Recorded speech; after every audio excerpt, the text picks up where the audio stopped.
People normally think of the book of Daniel as being only a book of prophecy about the first and second comings of the Messiah and about the Antichrist and the tribulation.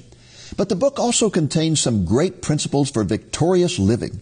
I recently had the opportunity to ask 16 Bible prophecy experts about what they believe to be the fundamental non-prophetic message of the book.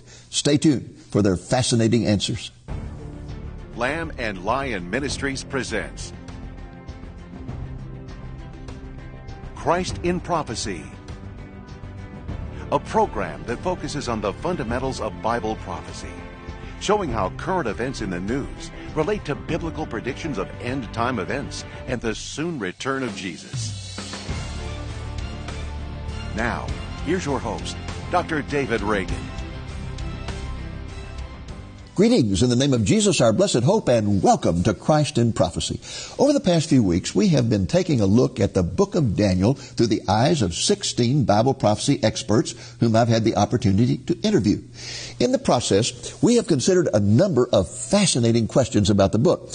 We started out discussing the integrity of the book, considering whether or not it is a valid book of prophecy written by Daniel, or whether it is a historical book written by some impostor long after the time of Daniel. All of our experts affirmed its validity, and they pointed to the fact that Jesus himself quoted the book. We next considered whether or not there is a time gap in Daniel's famous prophecy of the 70 weeks a year, and again, all our experts agree there is such a gap, and that it is the current church age in which we are living. The third week, we took a look at God's statement to Daniel that many of his end-time prophecies would not be understood until the time came for them to be fulfilled. I asked our experts if they thought we are currently living in that time, and they all agreed that we are, and they provided a number of examples to prove their claim. Now, last week, I asked our experts to share with us their favorite passage in the book of Daniel and to explain why.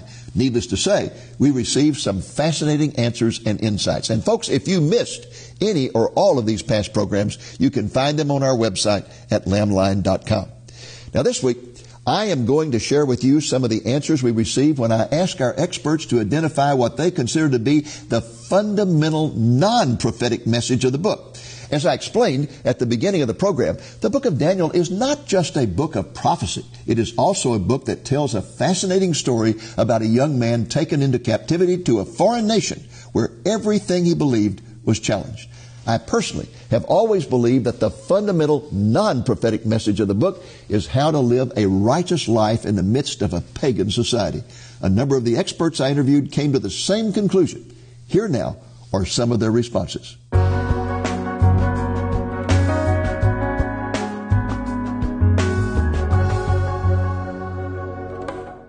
I believe that it is an incredible message to show us that we can live a holy life in a wicked society, and then we can be vindicated in that, and God could be glorified. Even in the name of Daniel indicates a vindication of God.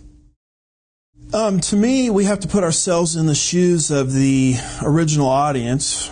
It was the Jews that had gone into the Babylonian captivity. Something had happened to them that they never thought could happen, where they've been pulled out of their land. They've been pulled 350 miles over into the east, into Babylon, and so they needed encouragement regarding the fact that God is still in charge and in control. And God provides that because He gives them a standard by which they're to live. See, the law of God only taught the Jews how they're to live inside the land. But now that they're outside of the land, how do they live? Well, they have role models through Daniel. They have role models through Shadrach, Meshach, and Abednego. And the role models are simply this: put God first, and He's going to take care of you during the times of the Gentiles. You know, even Daniel, thrown into the lion's den, was protected by God. And so it's a powerful message to them that God is still in control, even though you've been ripped out of your land. And so it's a tremendous testimony about God's faithfulness, how God keeps His promises. And just because you're out of your land doesn't mean God is not watching over His covenanted nation. Non-prophetic message. I would have to say 2 chapters. Daniel chapter 3, in Daniel chapter 6. The reason why I love those two passages, of course, my favorite, Daniel chapter 9, but in Daniel chapter 3, it talks about these three God-fearing Jewish boys, Hananiah, Azariah, Mishael, or we better know them as Shadrach, Meshach, and Abednego. They're pagan Babylonian names. You know, these guys were going up against a pagan government that was forcing them to worship a 90-foot pagan idol. And these guys refused to do that. They would not compromise. They would not sell out. They would stay true to the one true God, the God of Israel, even giving up their own lives. They said, we're not going to bow down and worship this 90-foot pagan idol. And Daniel, in Daniel chapter 6, verse 10, knowing that prayer was illegal at that time, yet the Bible tells us Daniel opening his windows and praying toward Jerusalem, prayed 3 times a day. And what I get out of Daniel chapter 3 and Daniel chapter 6 is that we should never, ever compromise our values to this world system today. You know, 1 John 2, 15 through 17 says, love not the world, neither the things that are in the world. If any man love the world, the love of the Father is not in him. For all that is in the world, the lust of the flesh, the lust of the eyes, the pride of life, is not of the Father, but is of the world. So we should never compromise our values with this world system. And those 3 Jewish boys did not do that, and neither did Daniel in Daniel chapter 6 and verse number 10. Uncompromised faith. When we look at Daniel, we find a boy. He came into Babylonian captivity as just a teenager, just a boy. And we find that he was faced with the proposal to eat of the food that had been presented as idol worshiping and idolatry to the Babylonian gods. Daniel refused to do so, and we find that by taking that stand for God, God blessed Daniel. He actually gave him, the Bible says, wisdom 10 times greater than the other so-called wise men of the Babylonian kingdom.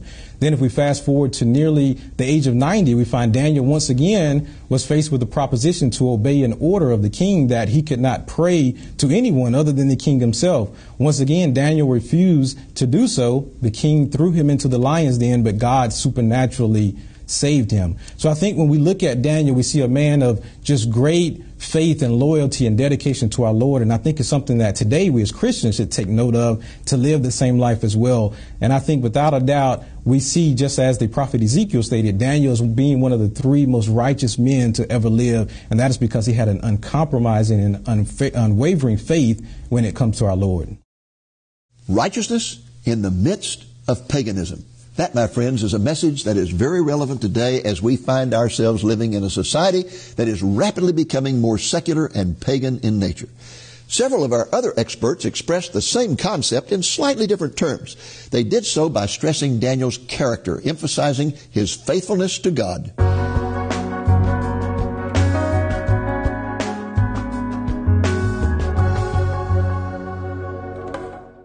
The fundamental non-prophetic message of Daniel, in my mind, is seen in the character of Daniel. Here's a man that was taken captive in his teen years and carried away as a slave to a foreign country. And his faith was tested severely on numerous occasions. And yet through all of those occasions, God was with him. God saw him through every situation, and ultimately blessed him to become a very powerful man in that foreign empire. And so I think the non-prophetic message we see in the character of Daniel is that he was a man who was committed to prayer. He was a man, as I've already mentioned, who was very humble. And I could be corrected, but as far as I know, there's not one negative word anywhere in the Bible concerning the prophet Daniel. He was a man who loved God. He lived for God. He was obedient to God, and God took care of him. And I think that would be the non-prophetic message, that God has not forsaken us. He said He would never leave us or forsake us, and if we'll live for Him and serve Him, He'll take care of us, just as He did with Daniel. Well, I think, and I have to go to the first few books of that book. Character. We look at Daniel and the Hebrew boys. Those were men of integrity. I love the first few chapters when you see Daniel and the Hebrew boys. You know, they come under great tests, but they're faithful to God, and as a result, you know, their character come through, and that character was already there. They wouldn't compromise with the king, even if it meant unto death. So I really love that. I mean, there's been many times as I study Daniel, that part of the book of Daniel strengthens my own resolve as a Christian. You know, there's times I'm challenged to make a decision, and I think about Daniel and the Hebrew boys. Well, first of all, Dave, that's a great question. And I tell you, the thing that I remember about Daniel first and foremost, even before the prophecy contained in the book, and it is without a doubt, in my opinion, if you don't understand the book of Daniel, you're never going to understand Bible prophecy. But that said, by the way, I think it was you that taught me that. But that said, the fact is that the message that speaks to my heart, a non-prophetic message, is this: faithfulness to God, living a holy life. God always honors that, always has, always will. And no matter what may happen in the world in which we live, no matter how difficult things may get, we have no idea how bad things may get before the groom comes for his bride and takes us out of here. But the fact is, it has always been in style to live a holy life, to be a person of prayer, and to trust God and walk by faith. In the book of Daniel, when you look at not only Daniel's life, but Hananiah, Mishael, Azariah, being cast into the fiery furnace, you look at Daniel, lion's den. But it all started with Daniel and those 3 Hebrew children saying, we're not going to go the way the rest of the world goes. We're going to eat vegetables, we're going to eat fruit, we're going to drink fresh water, because that's what we believe will honor God. And so it's a book really about faithfulness and trust and being a holy man of God, and God honors that and always will. Certainly, I think it's probably staying true to what you know is true. Daniel, despite all of the peer pressure, the being out of his element, certainly being free to do whatever he wants to do because his life as he knows it is over. No one would care. He needs to elevate himself in the power structure of the Babylonians and later the Persians. He could just go with the crowd, and he doesn't. He stands alone. He stands committed to what he knows the God of Israel would have him do. And, he is God's man in God's hour. And I think we need to have more people like that. Be faithful. And you could tack on, be faithful like Daniel. Daniel didn't eat the special foods. Daniel stuck to the law. Whenever he was asked to pray to foreign gods or to the king, he refused to do it, no matter even if it cost his life. When they threw him, say, in the lion's den, he was faithful. Shadrach, Meshach, and Abednego, his 3 friends, they refused to bow down to Nebuchadnezzar's image. They remained faithful to God, even to death. Nebuchadnezzar, it took a lot to get him and his massive ego in check, but at the end, he proclaimed God, and he stayed faithful to God after God punished him. Then we get anti-characters. We got Belshazzar, who wasn't faithful whatsoever, and he lost an entire empire in one night over a drunken party. So again and again, I believe Daniel is teaching us to be faithful no matter what the adversity, and we can take that as an example today. We face adversity as Christians all the time. Some countries, Christians are getting murdered. Other countries, like here, we're losing our freedoms. We need to remember to stay faithful and be like Daniel. For those of you who may have tuned in during the middle of our last section of interviews, let me explain that we are interviewing a forum of 16 Bible prophecy experts about what they believe is the fundamental non-prophetic message of the book of Daniel. And the 9 we have interviewed thus far have put the emphasis on how to live faithfully for Christ in the midst of a pagan society. Now, one of our respondents, Tim LaHaye, turned the emphasis around.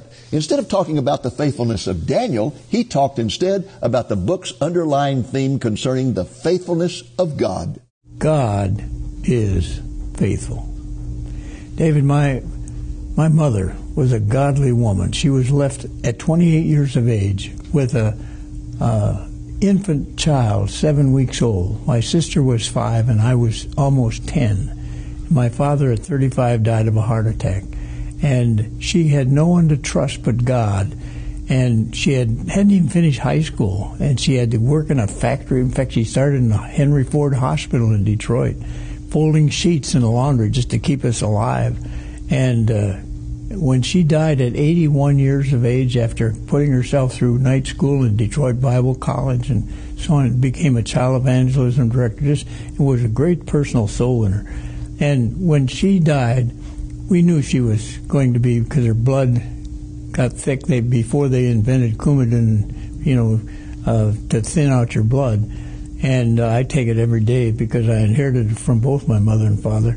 And anyway, when I said, Mom, what do you want us to put on your tombstone? Just like that, she said, God is faithful. I think a widow woman with all those problems could, after all those years, say, I learned God is faithful. We ought to pay attention. What a moving testimony. Gary Fisher spotlighted another strong theme of the book of Daniel that focused on God rather than Daniel. He talked about the way the book emphasizes the sovereignty of God. I really enjoyed laboring over this question, and I came to the conclusion, it suddenly dawned on me that the book of Daniel to me means that nothing takes God by surprise. Just plain and simple. We have these big, powerful guys, Nebuchadnezzar and Alexander the Great, and this coming Antichrist, and so on. And God's sitting on the throne going, oh, really? I got a king coming that's going to take all these people's place. And God's not intimidated by any of these power brokers in the world, especially today. We hear nuclear this and bomb that, and God doesn't care. In fact, Psalm 2 says he sits in the heavens and laughs as he considers all of that. And so nothing takes God by surprise. He is unquestionably sovereign, as is demonstrated in Daniel 2:20 through 22. God sets up kings. He takes down kings. God's in control. One of our forum members, Damon Duck, mentioned a rather unusual non-prophetic theme of Daniel, and as he points out, it is one that is seldom ever mentioned. It is the reality of the supernatural. Well, I would suggest that the fundamental non-prophetic message of the book of Daniel is the existence of a spiritual world of good and evil beings that are very involved in events here on this earth. Concerning good beings, for example, Daniel revealed that there are angels, a council of angels called watchers or holy ones that announce that God raises up kings and kingdoms. Daniel revealed that mysterious hand that wrote on the wall the night that Babylon fell, many, many tekel upharsin, thou art weighed in the balances and found wanting.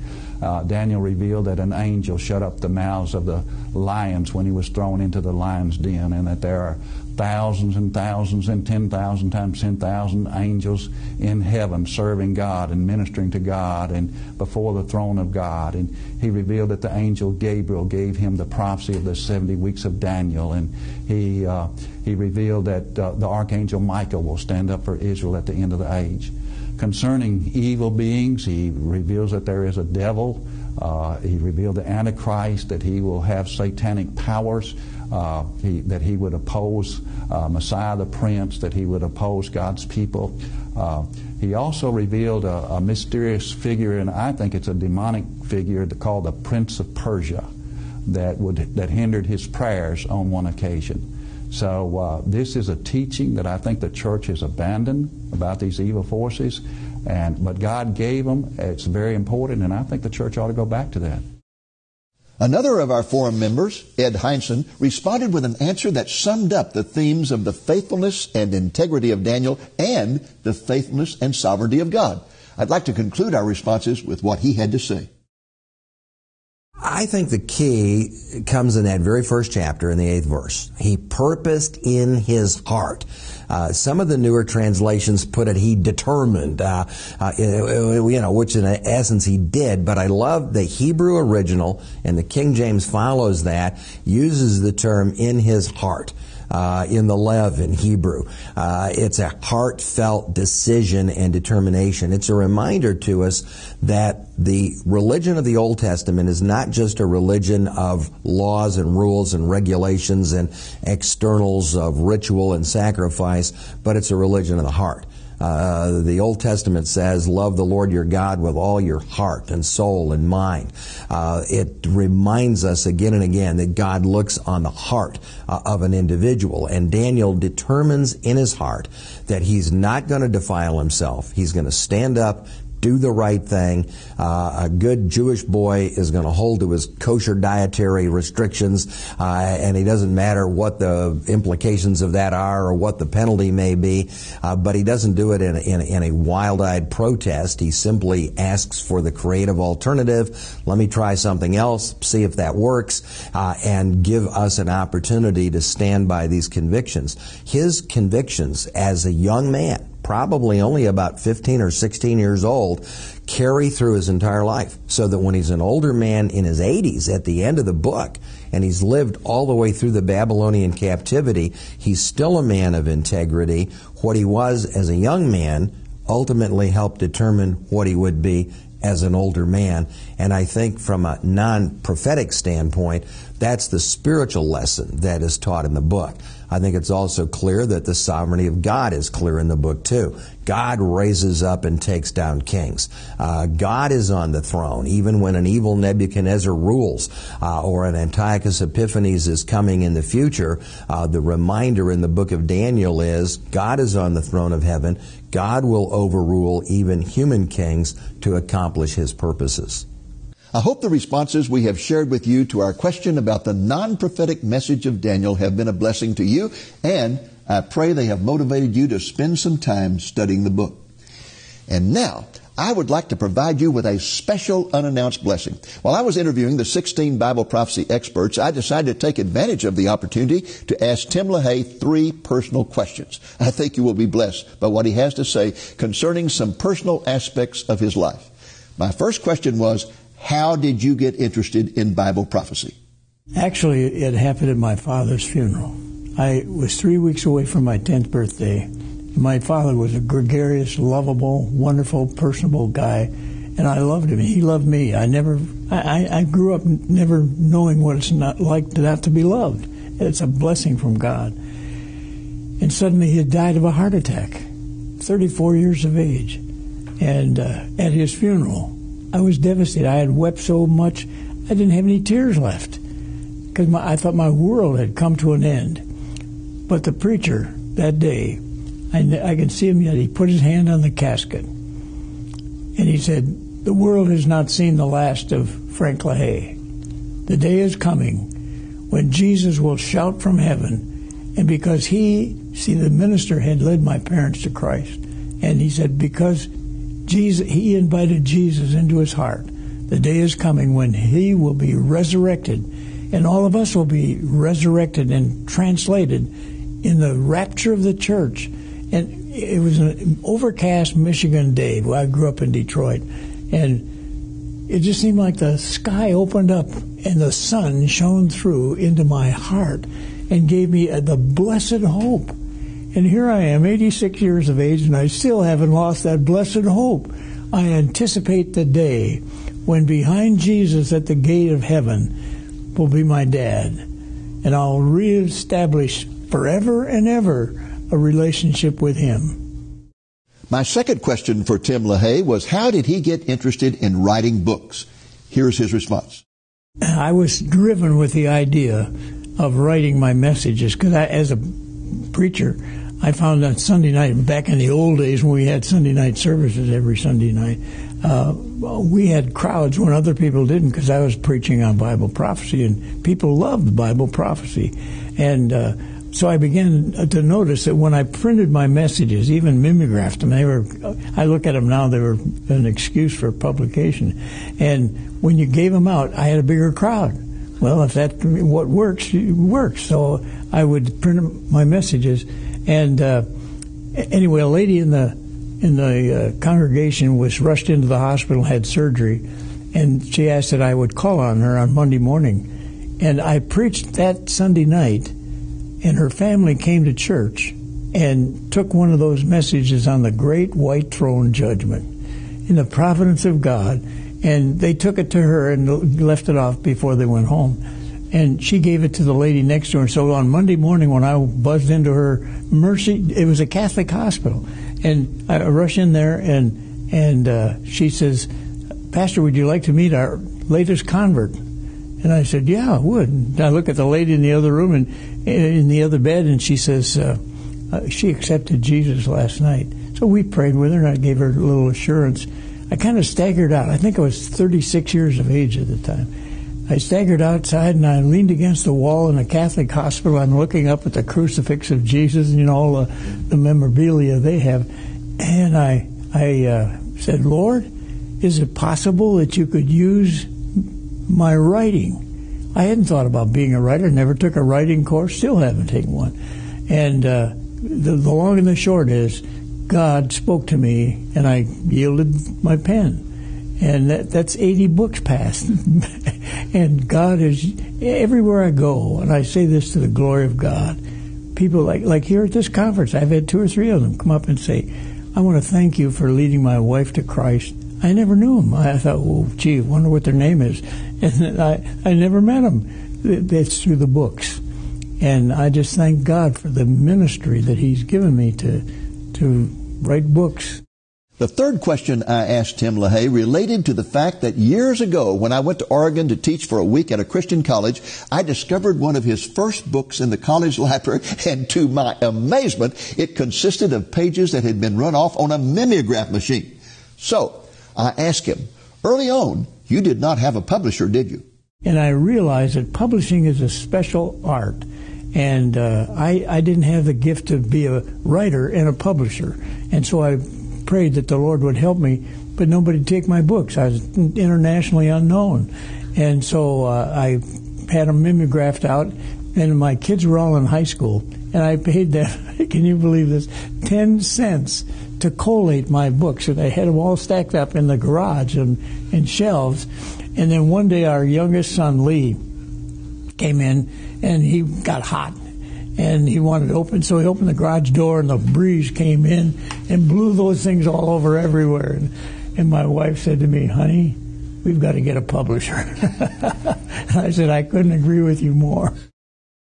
Well, folks, that's our program for this week. I hope it has been a blessing to you, and I hope you will be back with us again next week when we wrap up our study of the book of Daniel by asking our forum of 16 Bible prophecy experts what they think is the fundamental prophetic message of Daniel. Until then, this is Dave Reagan speaking for Lamb and Lion Ministries saying, look up, be watchful, for our redemption is drawing near. The book of Daniel has more to say about the Antichrist than any other book in the Bible. It answers questions like, where will the Antichrist come from? Will he be a Jew or a Gentile?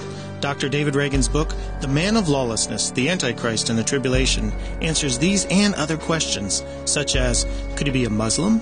Is he alive today? Will he be killed and resurrected? Where will his headquarters be located? Will he actually control the whole world? Will he be possessed by Satan? And will Christians have to face him?